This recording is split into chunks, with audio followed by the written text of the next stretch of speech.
Pilipino ba? Oo, Pilipino po. Ba't tanggal? Napakalamig, ba't mo tinanggal yung ano mo? Yung...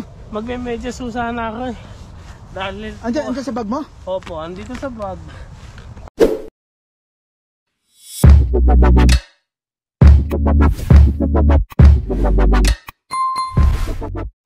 Dahil napakaginaw. Oh my goodness, pare, ba't?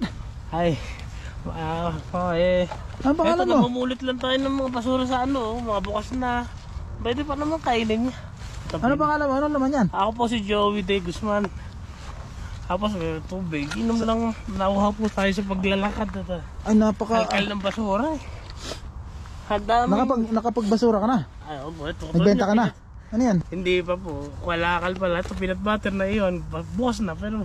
parang may pwede pang amag gamitin. naman eh. Popcorn. Oh, popcorn. Magtipid po tayo sa pagkain dahil ang dami nagugutom. Kaya magsakay, pwede pang gamitin yan. No? Hindi pa sira. Oh my goodness, napakalamig pre oh. Napakaswerte nito. Anong taga saan ka sa atin? Ano po ako, Zaragoza. Baisiya pa. Walang... Kamusta sa mga kababayan ko dyan sa Zaragoza, ano? Hindi porkit lahat ng nasa Canada successful, meron ding talagang... Anong nangyari sa'yo? Ba't na homeless no? Na homeless po tayo naman nung aking relasyon dati. Kinasamang palad doon napakalamig ko. Na ano ka? Nanlalaki po pala siya. Yun ang pinakamasakit. Tapos nagsusugal pa yung babae. So lahat ng ipon, iniipon ko, akala ko. Kaya nasadlak ka sa ganyan? Opo. Pagtingin ko, sira ang naipon. Kasi sumama na sa ibang babae, ay sa lalaki. Kuha mo muna yung medyas mo. Opo, magano tayo. Ito pong boy sa Canada eh. Kumain ka na ba? Hindi na po, meron tayong ano dyan. May ano ka, may pamilya ka sa Pilipinas? Ano po yung mga tiyuhin ko sa Angeles, Pampanga. Dito sa ano, dito sa... Ay, wala po sa Calgary. Saan ka nung galing ka sa Pilipinas? Ilang taon ka na rito? 17 years na. 17 years ka na, tapos... Talagang pag minalas kahit gano'n tagal. Ilang taon ka na homeless? Mag-medyas ka muna at ang lamig, napakalamig, kita mo yung paligid natin oh. Ano na po tayo, mga 6 months ng homeless. Okay lang naka-record ha? Sige po, mag-record ta para mag-inspire tayo ng mga tao dyan. Tignan nyo ako. Ay, anong year ka nagpunta rito? Tumuloy po tayo ng 2000, not mistaken, 2005 or 2006. Saan ka bumagsak simula nung dumating ka sa Pilipinas? Ang lugar dito sa Canada? Ano lang po, Calgary talaga lang. Sa Calgary talaga? Opo. Tapos yung asawa mo, nakasama mo pa rito? Nakasama ko rin po siya. Pero lumipat na ng Vancouver kasi yung mahal na asawa ng puti. Yan ang yan ang asawa naman pala puti din. Yan ang magiging problema ng kapwa natin Pilipino. Gaya mo, depression yan malamang kasi kakaisip. Lagi akong gabi-gabi naiiyak bago matulog. Hindi ako makatulog, ikot ako na ikot. Gusto ko na magpakamatay minsan eh. Ay wag mong wag mong... Buti wala kami naging anak. Iisipin yun. Ay wala kayong anak, hindi kayo nag-anak. Pero yung bago ka naging homeless, saan ka nagtatrabaho? Doon sa po tayo, nursing home. Nurse po tayo sa Pinas. Pag talaga yung malas dumating kahit titibagin ang matitibay ng mga Kaya nga hindi walang matibay na lalaki pagka yung mahal na mahal mo yung asawa mo, yung mo walang matibay diyan. Opo. Basta puso ang pinag-usapan, walang matibay na lalaki diyan. May plano ka ba na lumabas sa lugar na ito? May ang pangarap ko po makalabas na sana ako by February kung matuloy yung student loan. Okay, yung maganda. Tapos mag-attend ako ng mag-counseling ako sa mga depression na mga tao na transition to homeless ba. Kaya huwag ko tayo magpatalo sa problema. Kaya lang sa akin wala. Nagdire-diretso ako sa sa bottom. Kaya nga hindi mo na rin naisip yung tamang way, di ba? Hindi na rin. Yung magulang ko hindi nga alam homeless ang anak niya rito. Ayun, nandun sila sa napakasakit. Vancouver. Hindi ko rin masabi kasi problema ko na ito eh. Kaya lang, nakakahiya talaga. Ang lamig pre, ang lamig. Oo nga po talaga kami nasanay na. Mga dry balat. 6 months ka na nandito.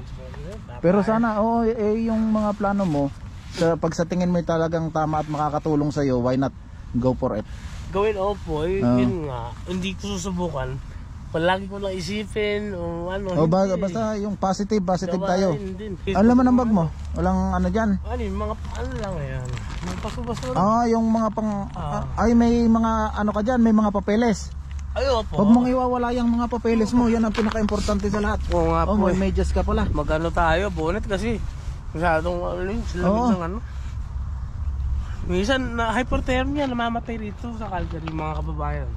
Sobrang lamig, nakakatulog. Yung tibok na puso tumitigil, tsaka ano.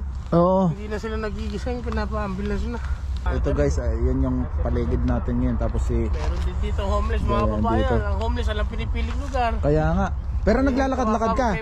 Naglakad-lakad ka dito. Opo, kung sa basurahan, makakakal na pagkain. Pwedeng ano, pag may cellphone, binabalik ko naman. Sinusurrender ko sa City Hall. May C-train. Kaya bahala na sila makipag-ugnayan doon. Kaya ako po maagat gabi, napaka-isip ng isip, iyak. Dito, iyak doon, malamig pa ang panahon. Sa ibang bansa ka pa. Hala sa Pinas, okay na eh. Pagbanyagang bansa ka mag-homeless na ka po. Tara, kain muna tayo, no? Kain muna tayo ng mainit-init para mabawasan yung ano, yung may trangkaso pa matindi, lamig na lamig ka, kaya namimilipit ka. Nga po, kanina po.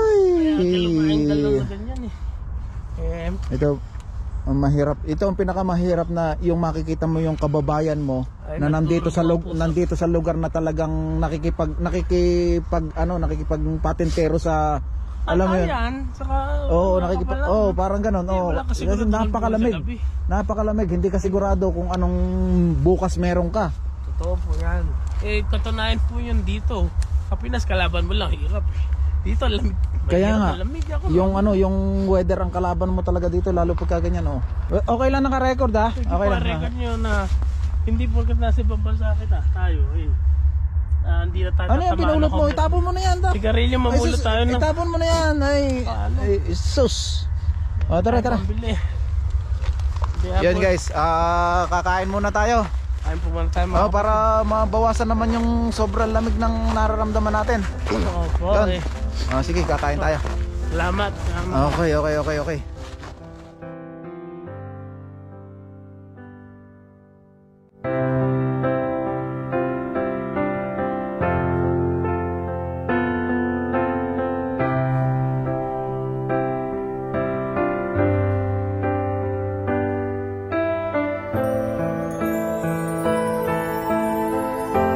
Yun guys, nakakalungkot na sa paghahanap natin kay Kuya Moises, isa na naman Pilipinong homeless ang nakita natin.